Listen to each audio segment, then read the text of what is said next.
Box অফিসে টানা ৯ সপ্তাহের মন্দা কাটিয়ে যেন নতুন প্রাণ ফিরিয়ে এনেছে ইউনিভার্সালের বড়বাজি cinema Wicked for Good. Broadway সঙ্গীত নাট্যের অন্যতম জনপ্রিয় এই রূপান্তর প্রথম সপ্তাহেই বিশ্বব্যাপী আয় করেছে $226 মিলিয়ন।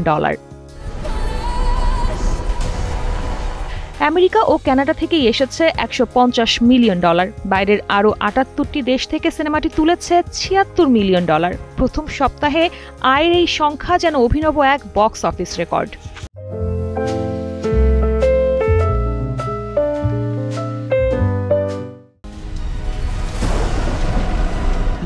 মুক্তির পর উইকেট জায়গা করে নিয়েছে ইতিহাসের সর্বাধিক আয়কারী সঙ্গীত নির্ভর সিনেমাগুলোর তালিকায়। অন্যদিকে উদ্বোধনী সপ্তাহে আয়ের হিসেব অনুযায়ী সিনেমাটির অবস্থান তৃতীয়।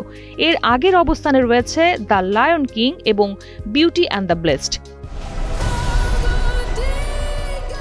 ব্রডওয়ে সংস্করণের দীর্ঘদিনের জনপ্রিয়তা, পরিচালক জন চুর কাস্টিং জাদু, সিনেমা মুক্তির আগে টানা মাস জুড়ে প্রচারণা এবং সিনথিয়া এরিভো ও আরিয়ানা গ্র্যান্ডের অবিশ্বাস্য অন স্ক্রিন কেমিস্ট্রি উইকেট সাফল্যের মূল কারণ, এমনটাই বলছেন সংশ্লিষ্টরা।